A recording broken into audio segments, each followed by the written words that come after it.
Hey guys, it's Daniel and welcome back to Tech Wright. I decided to go for a dramatic look today. I don't know if it looks good. Do you like it? Drop a comment below. Let me know. Today's video, we are going to be talking about the iPad Pro that was released like 2 weeks ago. But I mean, you guys already know that I'm really late getting videos out all the time. Still have videos that I made like last month that I have not posted, and that needs to happen badly. Anyways, let's continue on with the topic and talk about the iPad Pro for just a second. Okay, you guys, this iPad Pro is massively expensive. The 11-inch model starts out at $799 and the 12.9-inch model starts out at $999. But those are the base prices. If you spec this thing out all the way, get the 1 terabyte hard drive that comes in it, and get the increased everything, then it actually comes out to like almost $1,900, which is something I would never spend on an iPad, ever. You could buy a brand new MacBook Pro with that price and be just fine. So, I mean, honestly, my recommendation would be to not get the iPad Pro if you're gonna spec something out like that. And if you're gonna look and to spend that much money, then yeah, get the MacBook Pro for sure. However, if you're looking at the base price, I mean, $799 actually looks really good for me for an iPad in 2018. So I think that would be a good Christmas gift for, well, for myself. I wouldn't spend that much money on one person unless it was like my mom. With that being said, there is some awesome features for the iPad Pro. This thing has a beautiful 264 ppi Liquid Retina display. And I mean, to be honest with you, it does look like liquid. It is legit crisp and beautiful. And I mean, the screen is worth the money, in my opinion.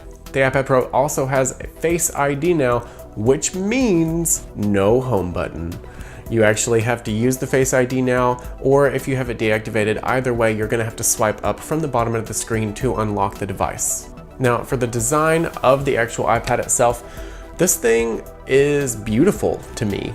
In the past, iPads have had a completely curved corner that kind of transitions from the front to the back, which, I mean, was beautiful at the time.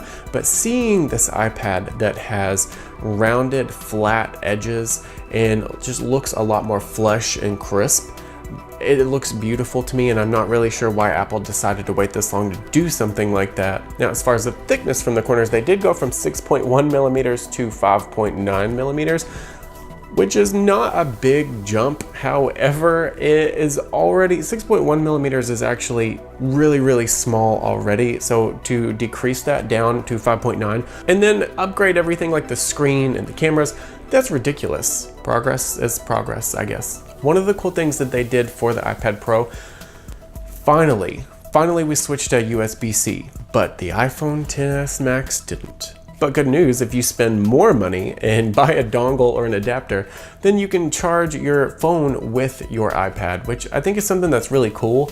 However, I mean, if I'm gonna go through the trouble to charge something with my iPad, I'm just gonna plug it up to the wall and charge it, or bring a power brick with me that can charge the iPad or the iPhone X. Now let's talk about the cameras. The rear-facing 12 megapixel camera is actually capable of shooting 4K and 60 frames a second, which I thought was actually really cool. And I mean, it's a good thing for you to have, especially when using the Liquid Retina display. You're gonna be able to see more accurate to what the 4K is gonna be and the quality that comes along with it. Now, if you could just put Final Cut Pro on there and use the keypad to make it seamlessly integrate together, that would be a deal breaker for me, and I would probably invest in the iPad so that I can do that. But I mean, they haven't put Final Cut Pro on it yet. So now, as far as accessories go, you can get an Apple Pencil yet again. To be fair, I thought the Apple Pencil was kind of stupid whenever they released it, but I am biased on that because I don't do a lot of illustration or anything that would require me to use an Apple Pencil. I did think one of the funny things, and immediately as soon as I heard of this, I thought about this before anyone else posted. I swear I'm telling the truth and nothing but the truth. So help me Jesus. The Apple Pencil magnetically attaches and charges to the side of the iPad Pro.